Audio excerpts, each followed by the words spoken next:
Баршаларыңызға сәлем қыздар. Бүгін осындай красный рулет жасайтын боламыз. Видеоның соңына дейін менімен бірге болуларыңызды сұраймын. Ең алдымен біз жұмыртқаларымызды осылай жарып аламыз. Жарып болған жұмыртқаның үстінен құмшекерімізді салып, миксердің көмегімен жақсылап араластырып аламыз.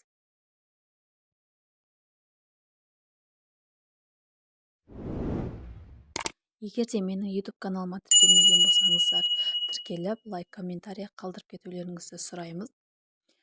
Осылай бізде миксерлеген кезде өте керемет болып көтеріліп масса шығады.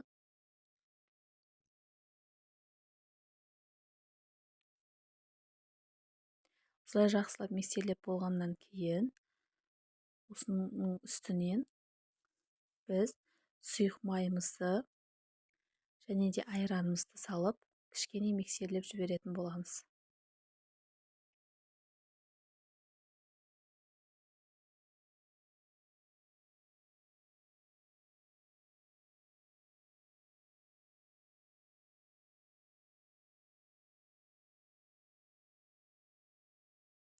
Миксерлеп болғаннан кейін ұнымызды осылай міндетті түрде електен өткізіп аламыз.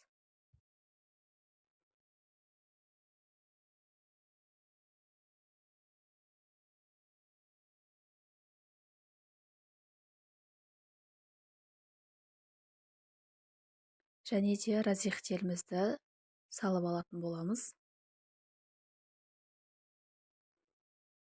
Разъехтерімізді салып болғаннан кейін үстінен қызыл бояуымызды саламыз. Бұны да електен өткізіп саламыз. Бір чайный ложка бояу қосып, жақсылап електен өткізіп аламыз. Және де келесі кезекте какаоымызды да осылай електен өткізіп аламыз. Сол кезде бізде түйіршік болып қалмайды. Какаоымызды өткізіп болғаннан кейін миксерлейтін боламыз.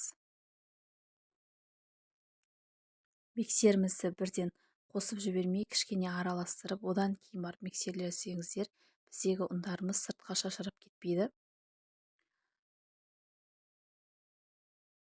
Миксерлеп болғаннан кейін тағы да кішкене ұнды електен өткізіп, оны да миксерлеп алатын боламыз.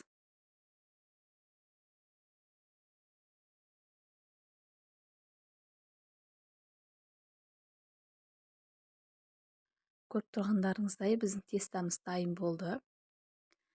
Енді табамызға осылай пергамент болмаса фольганы төсеп, тестамызды саламыз. Қыздар, және де осы арада біз пешімізді 180 градуста қыздырып қоятын боламыз. Осылай тестамыздың шет-шетін қасықтың көмегімен болмаса лопатканың көмегімен торлап алсаңыздар болады. Дайын болған тестамызды 180 градуста қызып тұрған пешімізде 20 минуттай пісіріп аламыз. Пісіп шыққан тестамызды осылай сүлгі қойып, оның үстіне тағы да фольга болмаса пергамент төсеп, орап қоятын боламыз.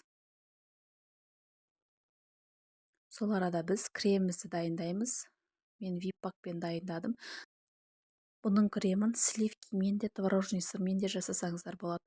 Осылай 3 пиала виппак құйып, оның үстінен кішкене миксерлеп, 4 қасықтай, яғни 200 грамм сахарный пудраны салып, миксерді тоқтатпай бір қалыпты етіп, араластырып отыратын боламыз. Сіздерге айта кететін жайт, виппакты міндетті түрде жолдан алып келгеннен кейін холодильникте сақтаңыздар. Сол кезде біздің креміміз өте керемет болып шығады. Осылай миксерлеп бізде қою крем болып, креміміз дайын болды.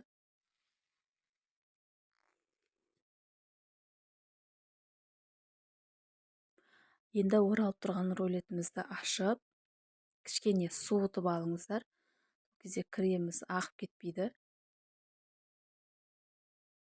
Осылай ашып, кремдерімізді жағып, орайтын боламыз.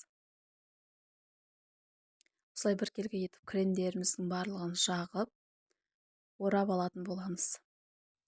рулеттің бетін өз қалауларыңыз бойынша жасасаңыздар болады. Шоколад немесе клубника қойып, рецепт ұнаса сіздер де жасап көріңіздер. Ас болсын.